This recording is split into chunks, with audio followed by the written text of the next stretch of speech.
Evening, everybody. I'm Megan Castillo. I'm Town Hall's program manager. On behalf of Town Hall Seattle, it's my pleasure to welcome you to tonight's live stream conversation with author Mychal Denzel Smith and novelist Kwon.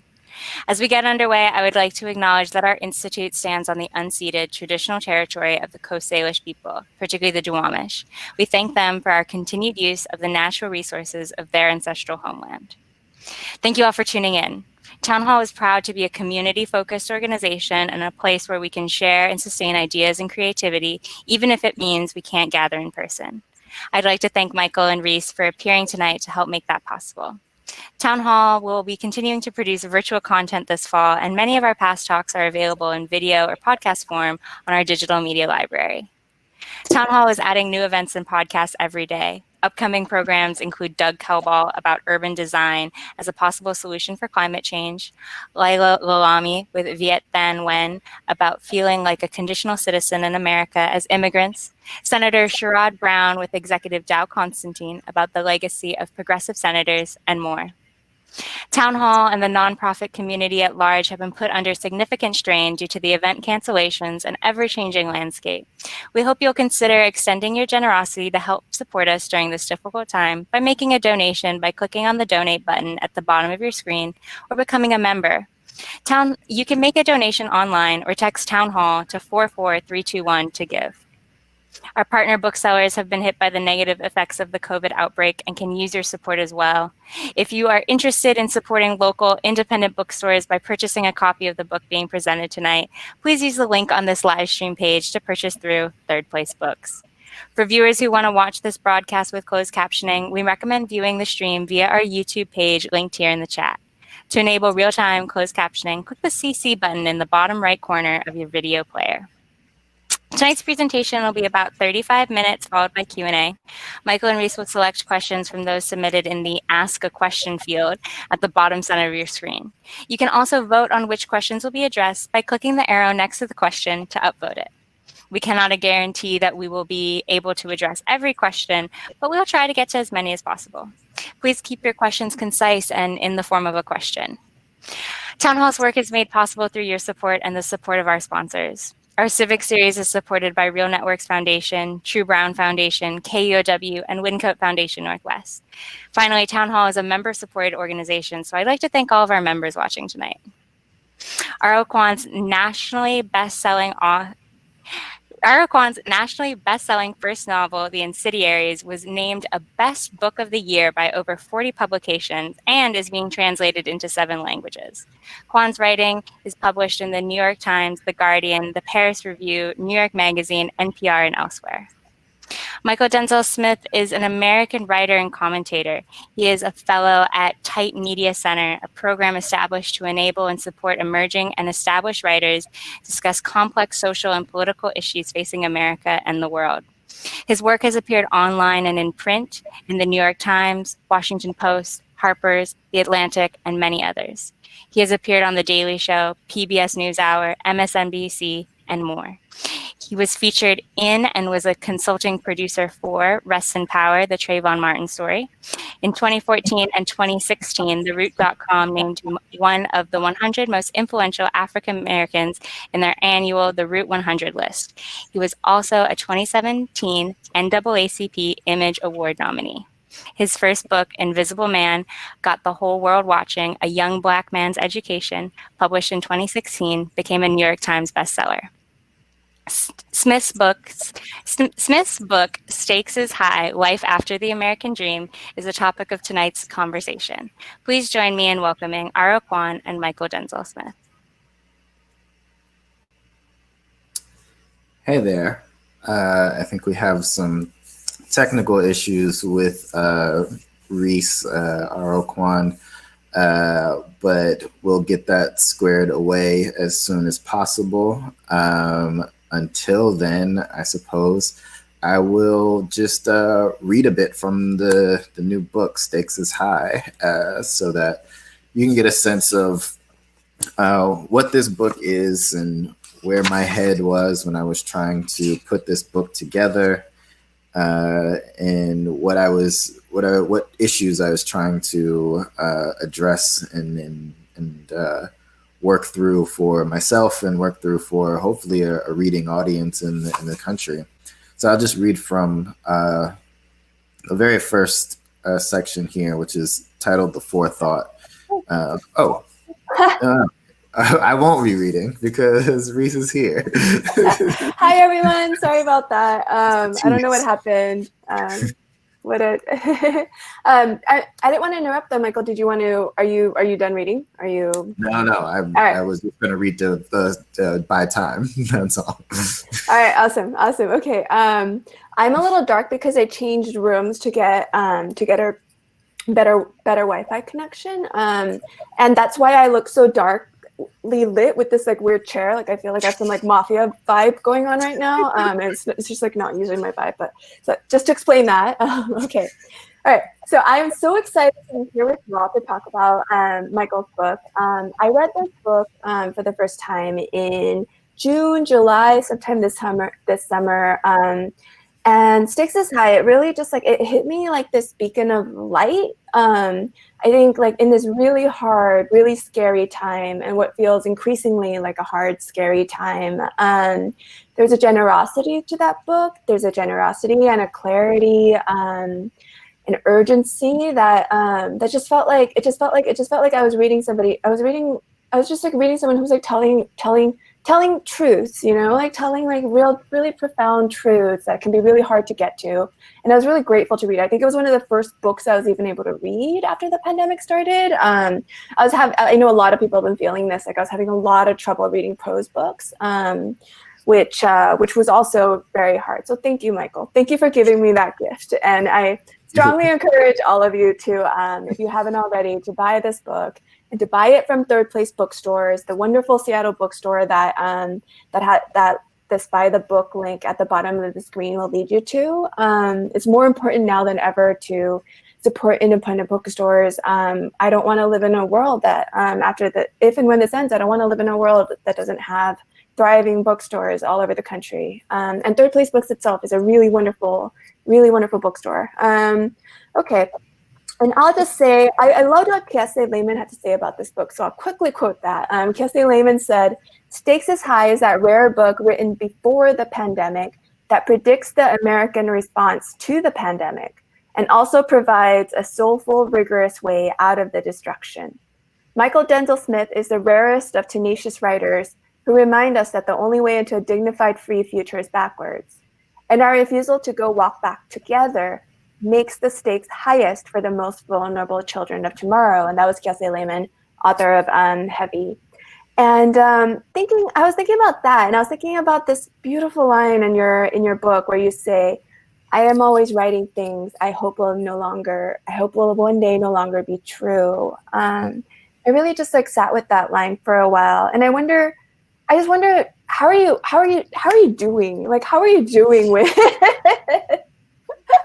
how are you doing with the ways in which what you write continue to be true, or maybe even become more true, and often in hard ways?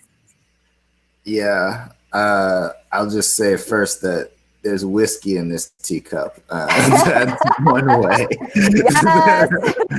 That's one way I'm dealing with it. Which is to say that I wish I had better ways. I wish I felt like I had like genuinely healthy ways. Like I shouldn't say like I'm just like in this pit of depression that like I just can't climb out of, right? Like I was there before, absolutely. But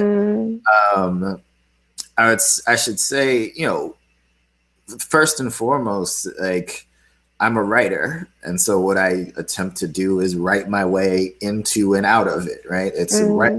This book was an attempt to write my way into an understanding of where we are, how we ended up here, and then through that, hopefully find a way out of that by virtue of thinking through what do we need? Like, what do we need in response to this? Someone asked me, what do I want people, like what I want people to feel when they read this book? And, you know, I'm not in charge of people's feelings with response to the book, But what I want is, if the book brings you either despair or hope, I want you to sit with like why you feel that way, and then like to understand that feeling, and then to seek out other people that have that feeling, and like then figure out together like what do we do to change this or to act upon it. And so for me, it really is like, you ask like, how am I doing?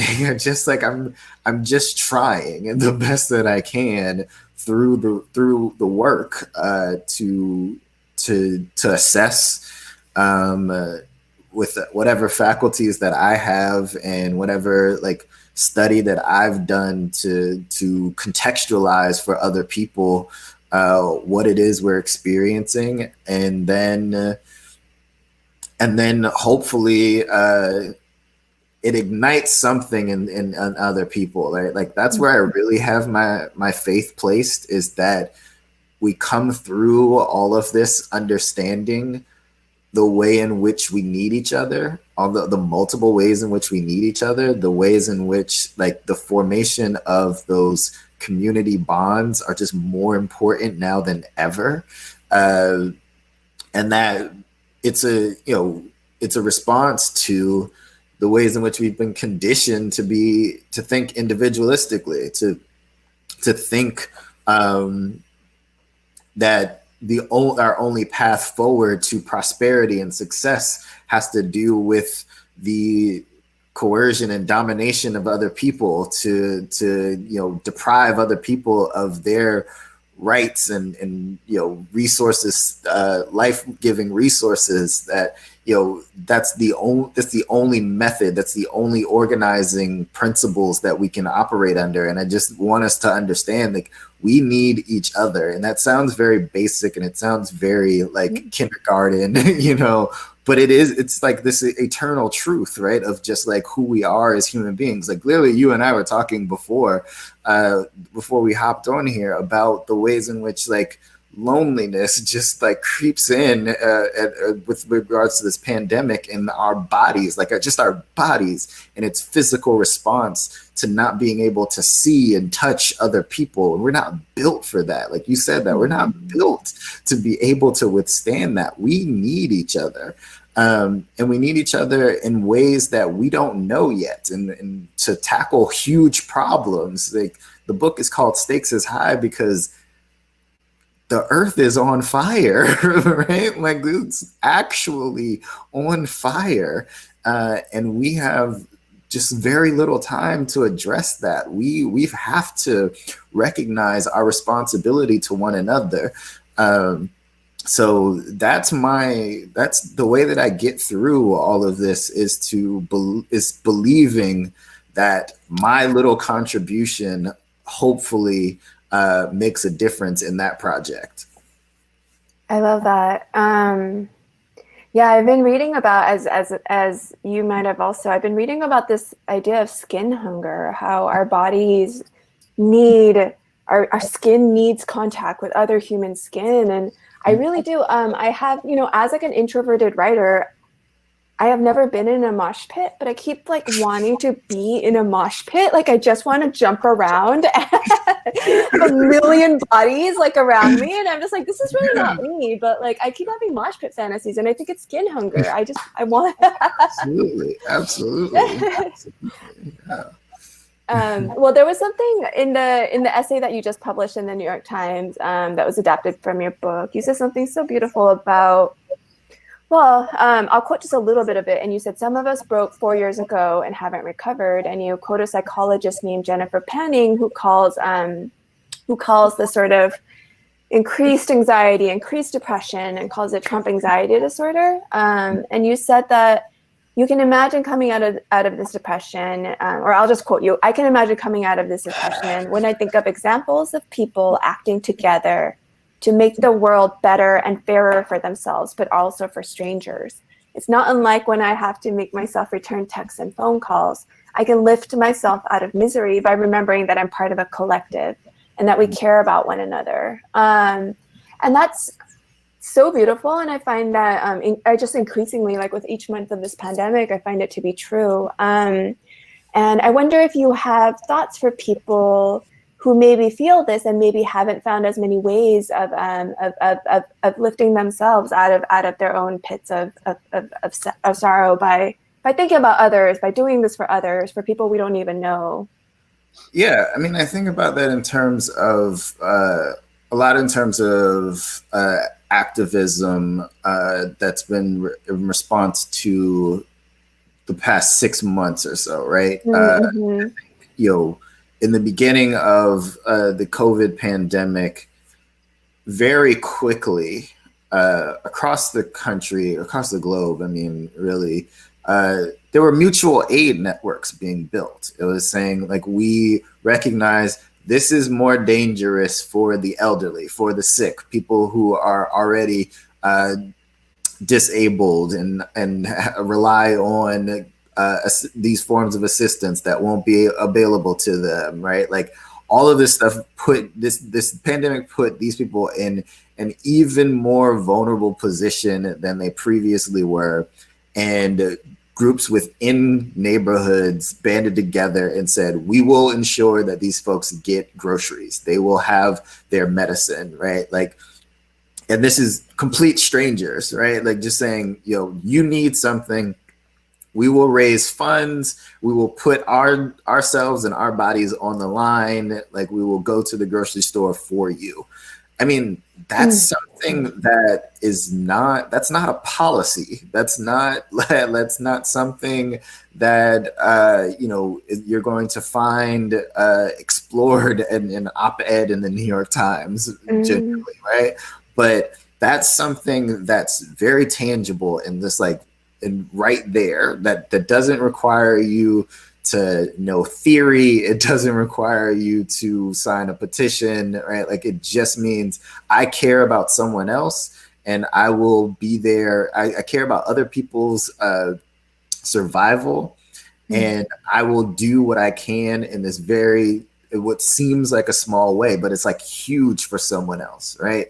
I think we have to start thinking on those in that sort of granular way that like the things that we do for one another don't have to be grand, right? To show that we're caring for one another, because it's all going to start small, right? Like the thing that came to my head just then was just like rom-coms for some reason, but it really is just being like, you don't have to do the grand romantic gesture at the end of the film to show that you like love someone, right? Because that's just the one big gesture that could be hollow anyway. What it really comes down to is those day-to-day things. How do we show up for one another? And I think about it in the other huge story of the summer was the resurgence of Black Lives Matter movement in the streets, right?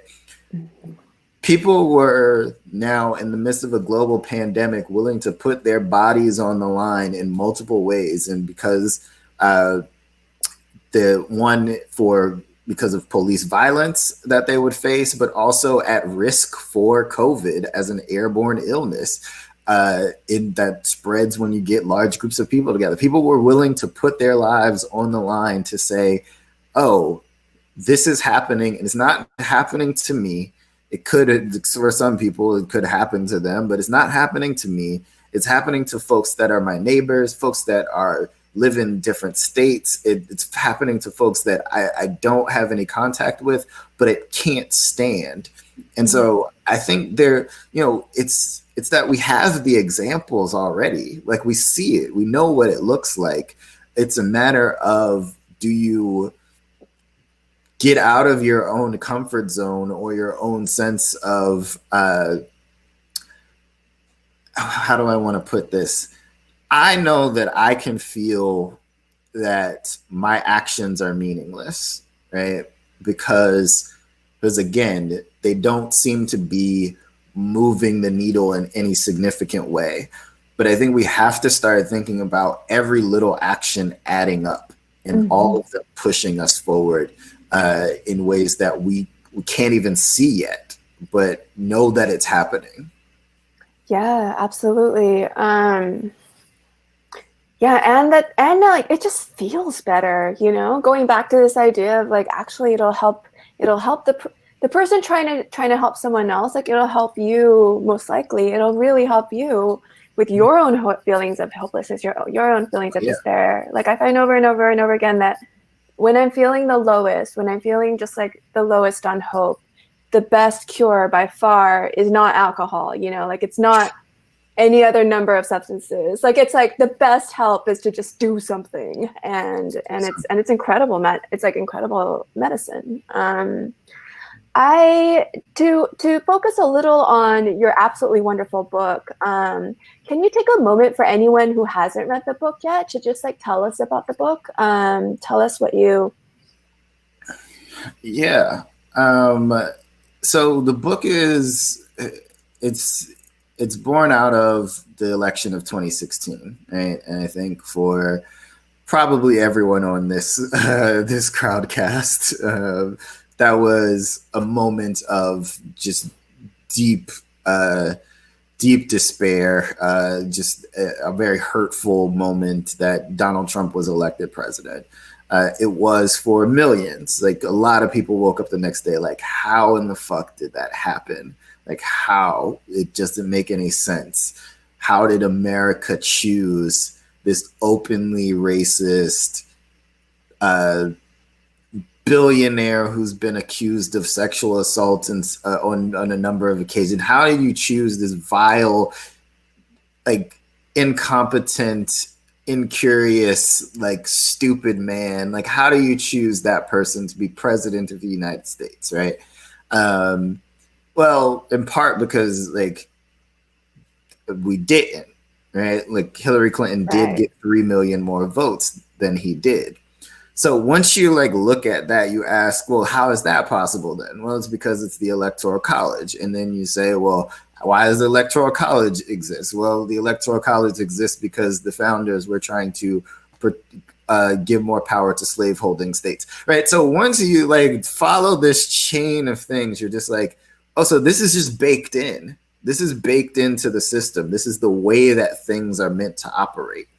So I was trying to, with this book, sit with both of those things, right? Like the genuine shock and horror of Donald Trump and who he is, what he represents in terms of the retrenchment of white supremacist, heteropatriarchal capitalist power, right? Mm-hmm. There's that. But there's also everything that precedes Donald Trump, in which, you know, if there are people who are claiming that, you know, the U.S. is in crisis now because of Donald Trump, you have to also then acknowledge that that crisis for many of us in this country precedes 2016. And so then it's about like, how do we reconcile both of those things being true and then work our way out of it so that we don't produce another moment if in 2020 or in the future in which we get a Trump or a Trump-like figure. Mm-hmm. And, you know, I thought of it, or my specific intervention, probably just because, you know, so much of what I think through is just being a writer. And I was like, we have a narrative problem here. We have a narrative problem in that there are lots of different narratives going about what America is, but the main one is based on just straight up falsehoods, right? And it's based on the ways in which we've all bought into the mythology of America as opposed to the reality of it. That we just repeat the same stories over and over about who we are and what we've accomplished, and then throw in the sort of platitudes, the hyperbolic platitudes of America is the greatest nation on the face of the earth. America is a beacon for democracy, over and over and over and over again. And so what I was trying to do with this book was to tease out the ways in which that has not served to most of us, but like not just not served, been destructive to any movement that has attempted to form the more perfect union, to borrow the language. And so there was that sort of as the sort of the macro, whereas like we're looking at the entirety of the nation and its history and the ways in which that myth has been constructed. But what I couldn't do, and what I feel like I always have a responsibility to do in my work, is to examine my position within that. So I couldn't leave myself out. I had to say, I can critique the ways in which that myth has been constructed all day. How have I bought into it? How have I perpetuated it? And so that's where a lot of the stuff around my like moving to New York and living in New York and like believing in the idea of New York City as a sort of a microcosm of the American dream, even if I was like, the American dream is bullshit, I'm critiquing the American dream, I still believe that like New York City offered freedom to me, that like there was an idea that I could come here and I could survive as a writer and like flourish as a writer and find community and all these things. And that's not to say that that hasn't happened, but it has happened in the context of a city that's still a gilded city, that is still a place where extreme wealth exists and right next to it, extreme poverty. And a place where Donald Trump was born and his family flourished by virtue of being slumlords, where Rudy Giuliani and then Michael Bloomberg set the police force out as a paramilitary task force, right? Like, these are all still true of New York, even if what I wanted to buy into was the glitz, the mythology of New York City. I was replicating exactly the thing that I was trying to critique, or had replicated the exact same thing that I was trying to critique. So these things needed to run parallel to one another, and they needed to then like meet at some point in some way to be able to say, like, I'm not exempt either. And what I'm trying to model in this book is the ways in which we untangle ourselves from that narrative, from the myth, how we break ourselves of the delusions if we are committed to the principles that the country says that it stands on. I feel as though that was part of what I really admired about your book, and there was so much I admired, was that sort of, was a like very visible and very rigorous attention to that kind of self-examination, attention to really looking at yourself as well. And I wonder cause I always wonder this about nonfiction writers, you know, like I'm like primarily a novelist, and I rely so much on that shield that fiction gives me to let me really get at things. And I wonder, especially, you know, for any writers in the audience, any artists at all, I guess, how do you approach that kind of rigorous self-examination? Like, how do you avoid like sidestepping that examination? How do you avoid lying to yourself?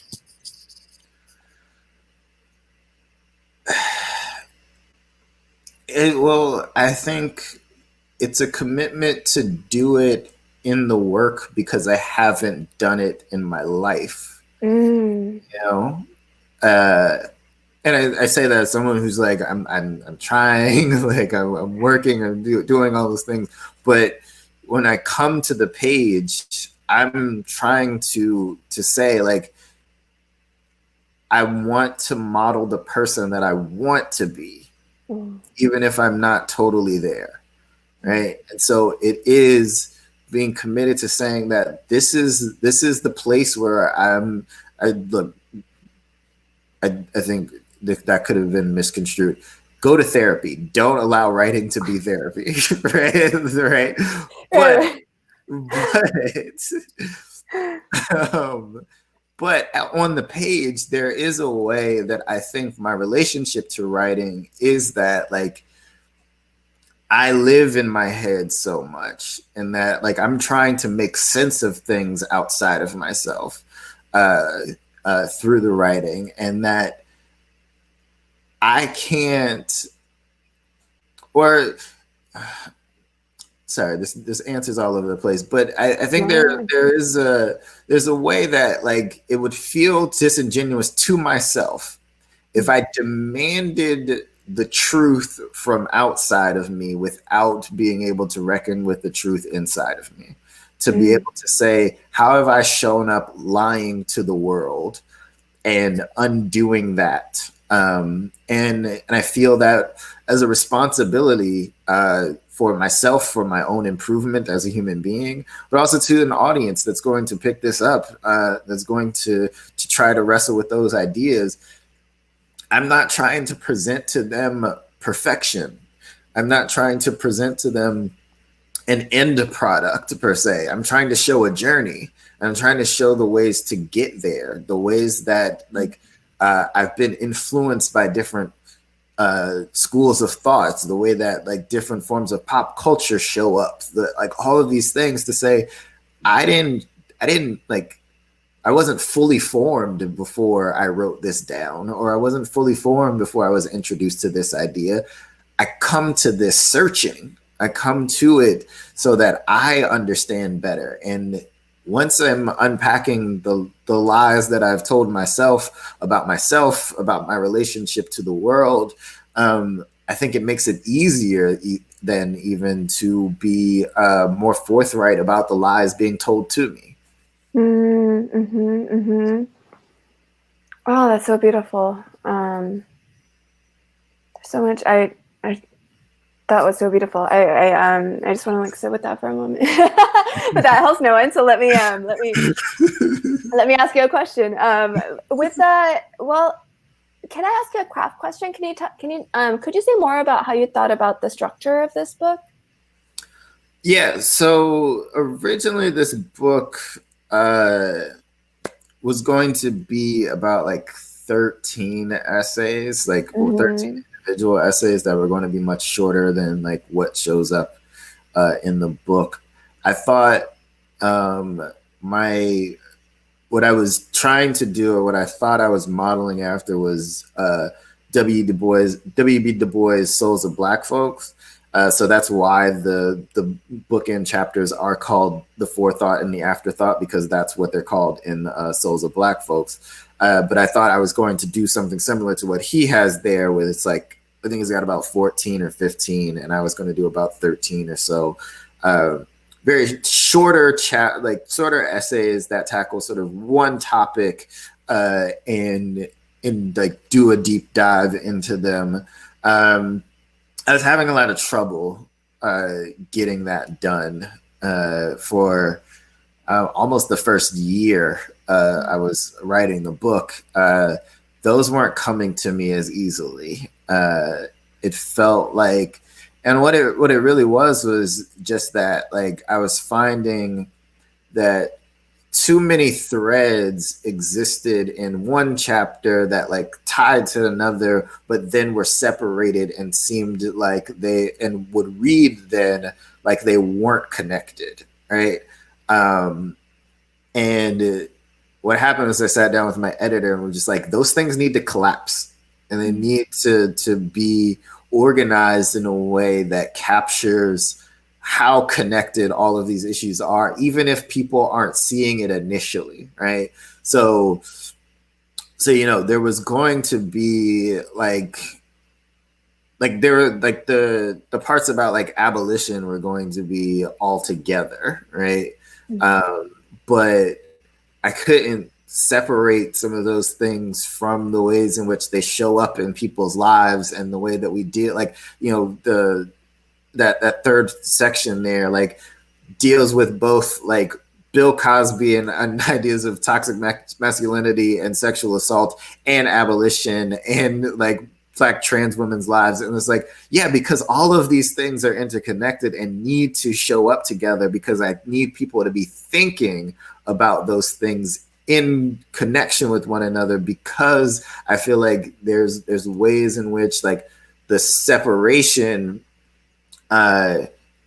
then again allows people to be like, oh, well, I'm interested in this issue because it's my issue, and I'm not interested in this issue, and so I can skip over that. And so to answer the question more directly, essentially the content was dictating the form, because these things needed to be explored together so that people understood more explicitly the connections between them politically. Wow, it sounds like a massive editing job too, or like a massive restructuring job too. It was yes, a massive restructuring job, and my editor I don't know how many headaches she had with me during this whole process. It seemed like every few weeks I was like, yeah, it'll be done soon. It'll be done soon. Well, the end result is so wonderful. I know I'm supposed to leave time for questions. I'm not sure if, well, maybe I'll ask one more question, and then people who have questions can give people time to come up with questions if there are any you want to ask. Well, since we're talking about writing, have you been able to work since the pandemic started? I know a lot of people have been having trouble with that, and if so, do you have any insights into how? Yeah, I was like you in the beginning of this. Like, I couldn't read anything for any I couldn't read any non-COVID related things for any extended period of time. Right? So I kept trying to pick up books, and it just wasn't happening. And with that, like, I also just didn't write anything. And I had editors being like, would you want to write about this? Do you have something to say about this? And it's like, I don't have anything to say about anything right now. Like, I think it's really, I don't want this to sound too much like I'm saying that every writer constitutes like a privileged class, but like writing did feel like a luxury during that time, right? Where it was just like, oh, you want me to just sit with my thoughts and like produce words and all of that when like I need to feed myself, right? Like that's where my brain power has been concentrated. Side note, man, feeding yourself 3 times a day. Good gracious, how much brain power it actually takes up. I just didn't realize before. I was just ordering food all the time and like cooking every now and then, but like feeding myself 3 times a day. Jeez. Anyway. It's wild. Like, it's a design flaw. I love eating, but I don't love having to eat all the time. I want to eat when I want to eat. Like, exactly. Why are our bodies need so much care? But yes, please continue. Seriously. So yeah, again, writing I do believe is vital. Not saying that we like just don't do it, whatever. Anyway, but I couldn't do it. I couldn't focus for any extended period of time. I think the longer it went on, it was that one, I had obligations. Like, I'm a professional writer, and it's just like that's just what it is. Like, I have to. But also, there were some things that like we learned more about COVID, and I felt more at ease about certain things. Right, so I wasn't just going to the grocery store every 2.5 weeks because that's how much I could carry home from the grocery store. And then like once I got into my apartment, completely stripping down and showering because I was afraid that I was carrying COVID on my clothes. Like once all of that, like once I understood better like what things were, I was able to free myself up a little bit, like just free up some brain power, read some things, read some novels, things that weren't, doomsday COVID stuff. And I think also that the protests from this past summer also were just like one of those call to action moments where it's just to say like, this is what I do. I need to be here. I need to be producing. I need to be saying something. Because that's my role.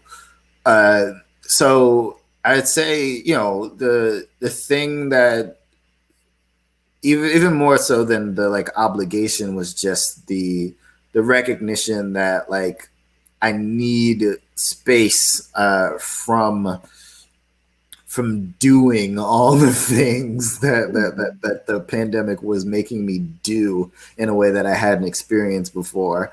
So I don't know how to translate that into advice on how to be productive during this time.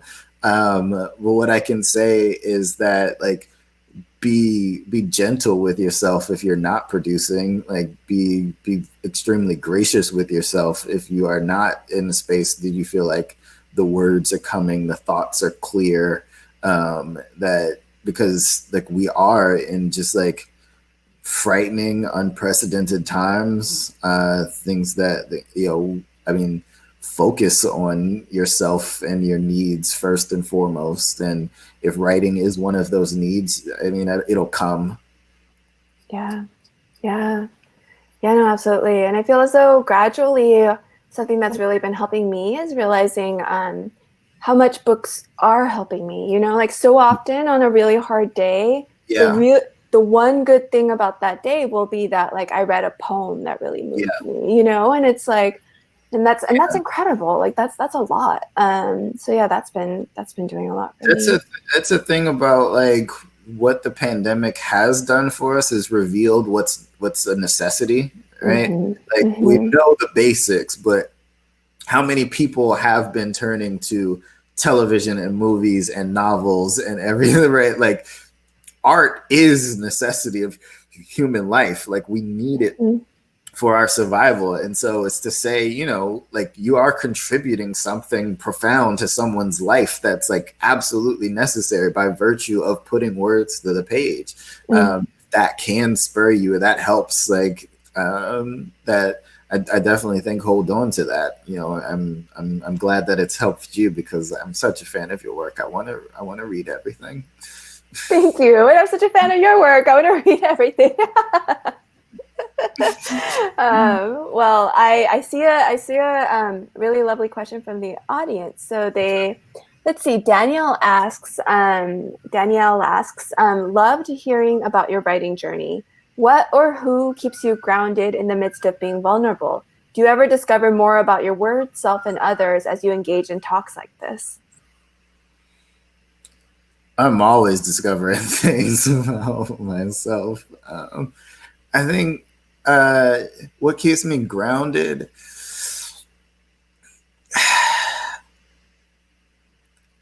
I don't know. I find that a strange thing. Like I don't know even what it means to be grounded. Like my head's in the clouds. Like I'm okay with that. Like I am okay with just the idea that like for me to write, I do need to like go to places that are a part of an imaginary that like don't feel real all the time, right? Like my work obviously is grounded in a lot of our reality, right?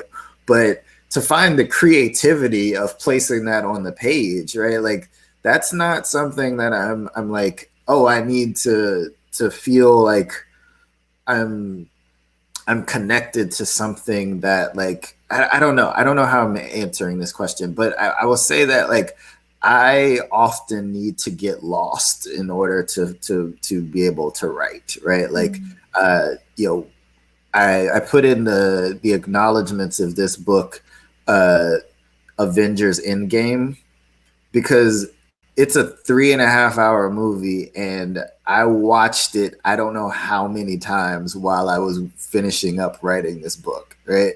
Because it was the only thing that was helping me, and it has nothing to do with this book. It has zero to do, unless you like think of like the stakes being high, I guess. That's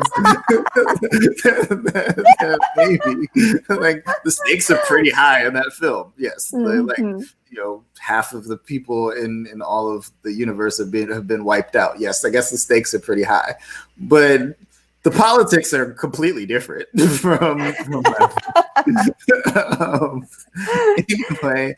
Like I watched that movie over and over and over again. I just got lost in it. my agent bought me Oreos. So I was eating Oreos and watching Avengers Endgame.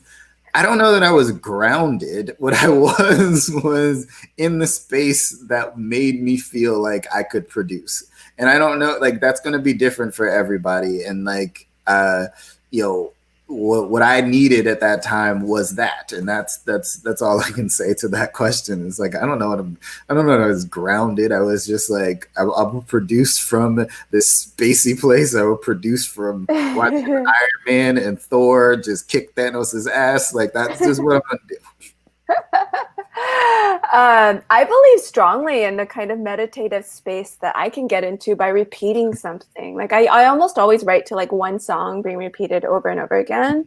And that can go for like weeks, sometimes months. Yeah, I've had that. This is so weird for me. I'm not a Taylor Swift. I'm not any kind of Taylor Swift super fan. I mean, you know, seems not opposed to Taylor Swift or anything. But I've been listening to Taylor Swift, Bon Iver, Exile duo that they did. I've been listening to for like 2 months straight. Like it's like all I listen to while I write. And I just like I didn't know that Taylor Swift could speak so much to me. Like this is just weird, but like I'm so grateful to it. Like it's the only thing keeping me writing right now. You know? You take the inspiration where you can get it. Take it where you can get it. If wherever it is, it's incredibly valuable. I'm very grateful to Taylor Swift and Bon Iver. Let's see. I don't think I see another audience question unless I'm missing something. If I am, let me know. Let's see. I'm actually really curious about, you recorded your audiobook, I saw. How was that? That always seems, I mean, that seems like such like a marathon.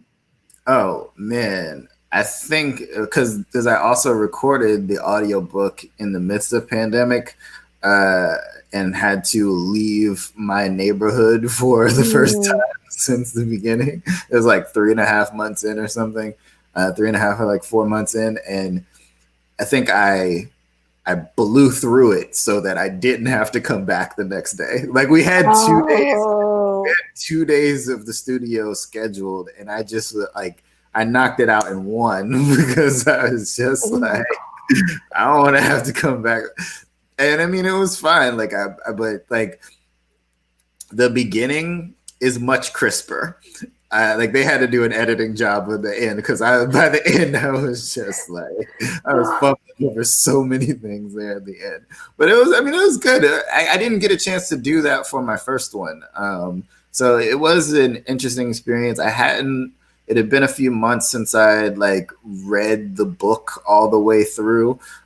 So it was a chance to reconnect with the book, to feel good about it again, to be like, no, I really do like this book, right? Like, because you finish something and then like almost immediately, at least for me, it's just being like, well, I could change that. Like that, that part right there probably needs some strengthening. Oh, that sentence feels clunky, or like, but it's like getting back into reading it and reading it out loud and be like, no, I am okay with this book. Like I'm good with this. This work is strong. I feel good about it.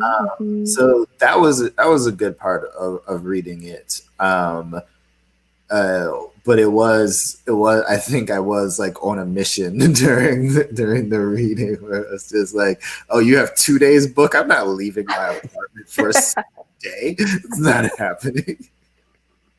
That's incredible. I think I've never heard of anyone doing this in one day. Like that's prodigious. I've heard of like 2 weeks, like I've heard of like That's also a pretty short book. It's not intimidating. Let's see. Well, I know that people are still having, I just saw someone tweet that like even now, like a writer editor person, I saw that even now people 6+ months into the pandemic, a lot of people are still having trouble reading books. People who are like massive readers are suddenly having trouble reading books. I wonder if you could talk about some books that have spoken to you in these past 6 months. Yeah, I think I've found that, even as someone who traffics in nonfiction, teaches nonfiction writing. Like, so I've been preparing for class, and like that's a lot of essays and things that I've been reading recently. But that what really I've needed during this time was fiction. I needed to be able to live in a world and like to have a world created for me. And so I read Britt Bennett's The Vanishing Half. I'm in the midst of reading Yaa Jesse's Transcendent Kingdom. I read, it's not fiction, but I started Eulabis's Having and Being Had, which is her sort of exploration of capitalism and living through capitalism, and like her relationship to money and sort of like her new money status. So there's that. I've been working on Valeria Luiselli's Lost Children Archive. I've found that reading. What's the Sigrid Nunez book that won National Book Award? The Friend with the dog. Yeah. I started reading that. I picked up for a little bit Elif Batuman's The Idiot. Right? Like I've just been picking up just like, it's either, you know, at my place, like books that are lying around, or at my girlfriend's, her bookshelf, and like also pulling from there. Just like things that like feel, or just books that I feel allow me, like all of this is very serious fiction, so it's not as if it's just like fluff, but it's just stuff that like feels like I'm being allowed a space in which like someone is doing the work of building out a whole new world, or capturing a part of it in a way that feels like I don't necessarily, like I'm not being hit with the same level of despair, and even if it's like very serious subject matter, somehow it just like it's. And I guess that's what I appreciate about fiction, is like doing that work in a way that is still aimed at like entertainment in some way. Yeah, I've been so grateful for lately, especially anytime a work of fiction or a poetry can make me cry. I'm so fucking relieved, because it's like I can cry about something other than our like present reality, you know? Like it's like it's a relief to cry about the problems of made up people. yes, absolutely. Versus our extremely tiresome problems.